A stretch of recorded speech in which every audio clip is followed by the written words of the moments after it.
Assalamualaikum warahmatullahi wabarakatuh. Selamat pagi anak-anak kelas 10 SMK Farmasi Sehat Insan Perjuangan. Apa kabar kalian hari ini? Saya harap kabar kalian selalu dalam keadaan baik dan sehat. Ketemu lagi dengan saya Bu Gita pada pelajaran dasar farmasi ilmu resep. Untuk hari ini kita akan membahas tentang ketentuan umum kefarmasian dan farmakope Indonesia. Sebelum kita memulai, marilah kita berdoa terlebih dahulu agar ilmu yang kita dapat pada hari ini dapat bermanfaat. Berdoa, mulai.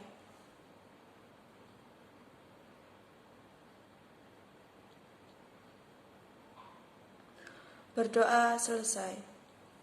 Baik, untuk yang pertama yang akan kita bahas yaitu tentang ketentuan umum kefarmasian. Jadi yang pertama yaitu ilmu kefarmasian dan ruang lingkupnya, kemudian yang kedua sejarah kefarmasian. Ilmu farmasi dan ruang lingkupnya. Ya, jadi farmasi itu berasal dari bahasa Yunani yaitu farmakon, yang artinya obat atau racun, dan pole yang berarti membuat. Jadi ilmu farmasi itu yaitu ilmu yang mempelajari tentang cara penyediaan obat-obatan menjadi bentuk tertentu hingga digunakan sebagai obat. Ya, jadi ilmu farmasi itu mempelajari cara penyediaan obat-obat menjadi bentuk tertentu hingga siap digunakan sebagai obat. Untuk penyediaan obat di sini meliputi yang pertama pengumpulan, ya, kemudian yang kedua pengenalan, yang ketiga pengawetan, yang keempat pembakuan, dan yang terakhir pembuatan. Kemudian ruang lingkup ilmu farmasi. Ilmu farmasi tidak bisa berdiri sendiri tanpa kerjasama dengan cabang ilmu lain seperti fisika, kimia, biologi. Kemudian ilmu farmasi itu terdiri dari farmakognosi, farmakologi, dan yang terakhir galenika. Apa sih farmakognosi itu? Ya, jadi kalian sudah dapat ya di kelas 10 ini pelajaran farmakognosi. Jadi farmakognosi itu ilmu yang mempelajari tentang bagian tanaman atau hewan yang dapat digunakan sebagai obat alami. Jadi itu farmakognosi, nanti kalian belajar tentang bagian tanaman, kemudian bagian-bagian hewan sehingga dapat digunakan sebagai obat alami. Kemudian farmakologi. Apa sih itu ilmu farmakologi? Kita juga sudah dapat ya di kelas 10 farmakologi. Jadi farmakologi itu ilmu yang mempelajari interaksi obat di dalam tubuh. Jadi kita nanti belajar di dalam tubuh itu obat seperti apa, interaksinya seperti apa. Itu nanti belajarnya di farmakologi. Dan yang ketiga yaitu galenika. Apa sih galenika itu? Ya, galenika itu ilmu yang mempelajari tentang sediaan atau preparat dengan cara sederhana. Ya, itu nanti yang akan kita pelajari di kefarmasian. Kemudian yang kita bahas sekarang yaitu sejarah kefarmasian. Jadi ilmu farmasi itu ada semenjak timbulnya penyakit. Dengan adanya manusia di dunia ini, mulai peradaban dan mulai terjadinya penyebaran penyakit yang dilanjutkan dengan usaha masyarakat untuk melakukan pencegahan terhadap penyakit. Ya, jadi ilmu farmasi itu tumbuh timbul sejak penyakit ada di dunia ini.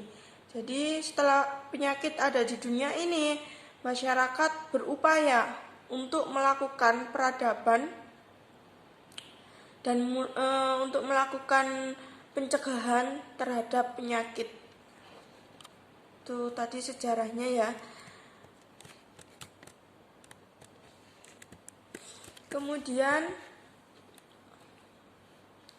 ilmuwan-ilmuwan yang berjasa dalam bidang farmasi. Jadi yang pertama Hippocrates. Hippocrates yaitu memperkenalkan dunia farmasi dan kedokteran secara ilmiah. Maka disebut dengan sebagai bapak ilmu kedokteran. Jadi kalau misalnya ada pertanyaan, siapa bapak ilmu kedokteran? Yaitu Hippocrates. Karena yang memperkenalkan dunia farmasi dan kedokteran.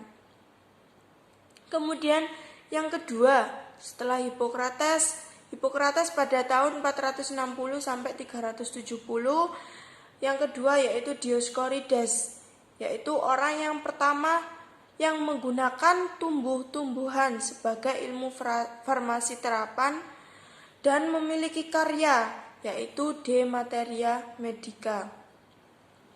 Jadi Dioscorides ini orang yang pertama kali menemukan atau yang menggunakan tumbuhan sebagai obat alami untuk menyembuhkan penyakit. Jadi zaman dahulu tidak ada obat kimia, tapi menggunakan obat-obat tumbuhan. Kemudian ada Galen, yaitu ilmuwan yang ketiga, Galen, pada tahun 130 sampai 200 sebelum Masehi.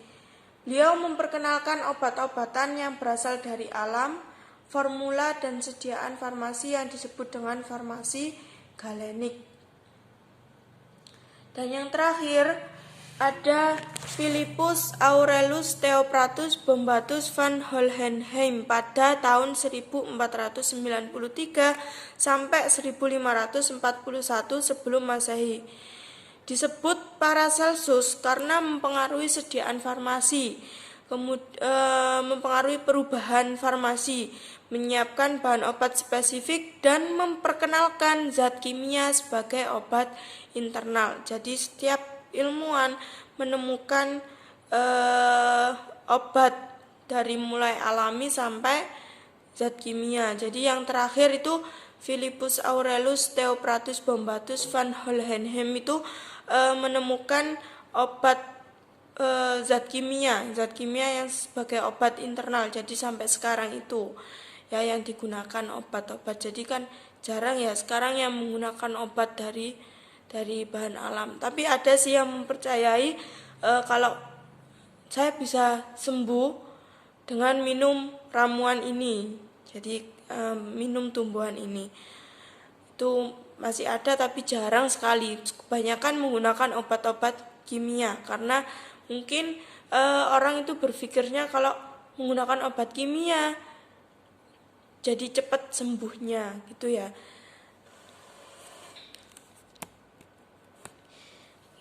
Ya, kita mulai masuk ke Farmakope Indonesia.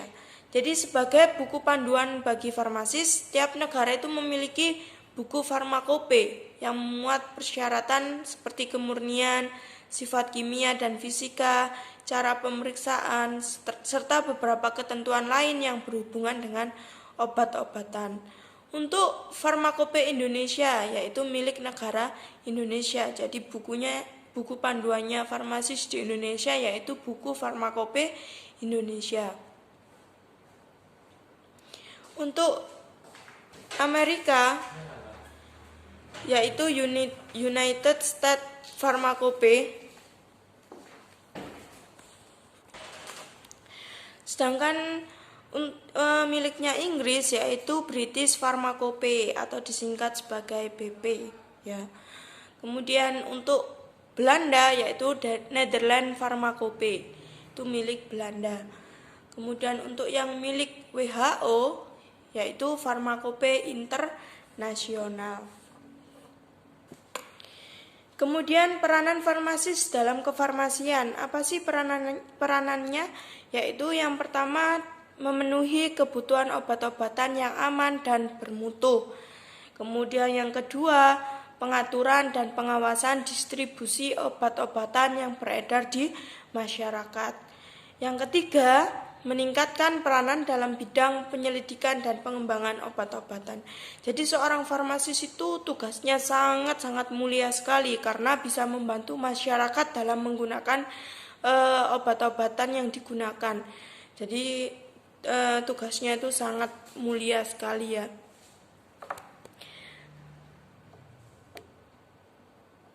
Kemudian buku-buku farmasi yang dikeluarkan oleh Depkes, Departemen Kesehatan.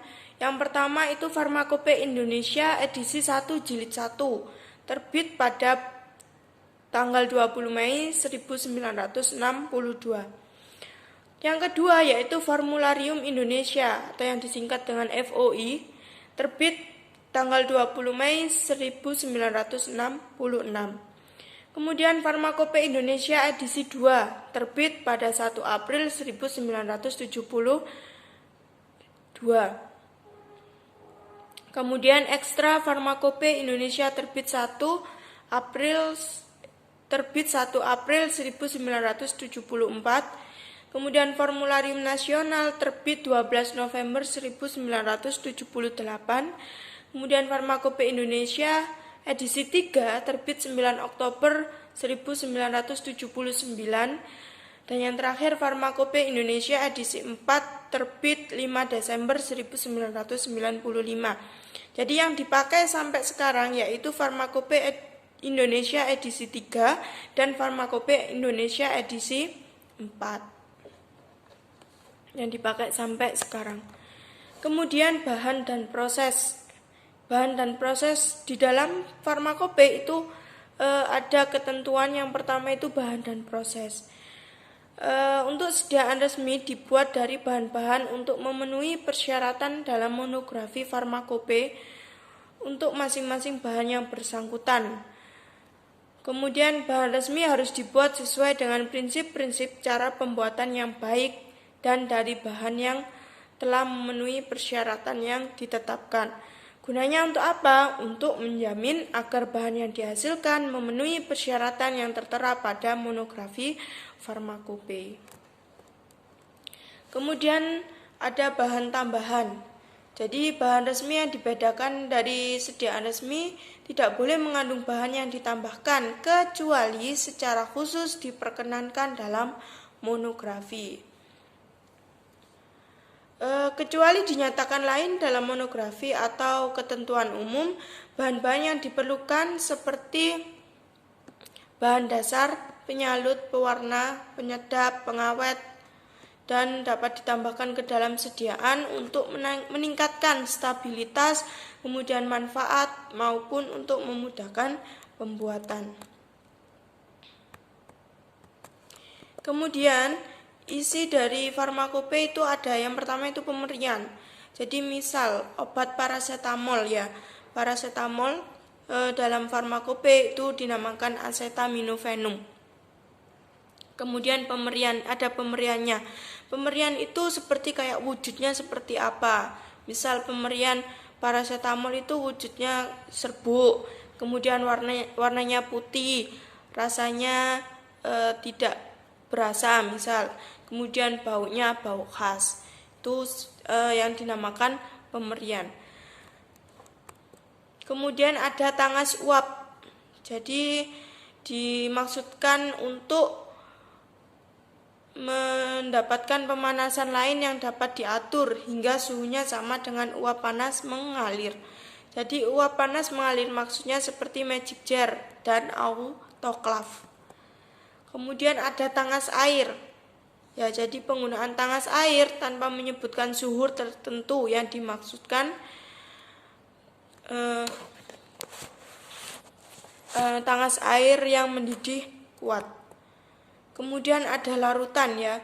Jadi persyaratan larutan itu 1 dalam 10, mempunyai arti 1 bagian volume cairan atau 1 bagian bobot zat padat, diencerkan dengan atau dilarutkan dalam pengenalan atau pelarut secukupnya hingga volume akhir 10 bagian volume. Nah, ini istilah kelarutan. Ada sangat mudah larut itu kurang dari 1, mudah larut 1 sampai 10, larut 10 sampai 30, agak sukar larut 30 sampai 100, sukar larut 100 sampai 1000, kemudian sangat sukar larut 1000 sampai 10.000, praktis tidak larut lebih dari 10.000. Itu tadi kelarutan harus kalau bisa hafal ya, jadi biar harus dihafal biar nanti pas mengerjakan waktu praktikum bisa ingat, oh kalau sangat mudah larut itu kurang dari 1. Kemudian ada suhu penyimpanan. Suhu penyimpanan ada dingin. Kalau dingin itu tidak lebih dari 8 derajat Celcius. Untuk kalau sejuk 8 sampai 15, suhu kamar 15 sampai 30 derajat, hangat 30 sampai 40, kalau panas berlebih di atas 40 derajat. Kemudian ada wadah penyimpanan. Kemudian kemasan tahan rusak, nanti silakan dibaca sendiri ya. Wadah tidak tembus cahaya, wadah tertutup baik, wadah tertutup rapat, wadah tertutup kedap, dan lainnya. Itu nanti dibaca sendiri. Dan terakhir ada persen ya, untuk persen bobot per bobot itu disebut B per B, menyatakan jumlah gram zat dalam 100 gram larutan atau campuran. Tapi kalau volume itu berarti dalam 100 mili larutan, karena volume ya bentuknya cair, tapi kalau bobot bentuknya gram. Itu saja materi yang bisa saya sampaikan. Untuk materinya atau PowerPoint-nya nanti saya kirim di grup, silakan dicatat di buku catatannya. Terima kasih atas perhatiannya. Pesan saya kepada kalian, tetap di rumah saja, jaga kesehatan, istirahat yang cukup, makan makanan bergizi, sering cuci tangan menggunakan sabun, jika keluar rumah memakai masker, itu jika ada kepentingan yang mendadak. Terima kasih atas perhatiannya. Saya mohon maaf apabila ada salah kata. Saya akhiri. Wassalamualaikum warahmatullahi wabarakatuh.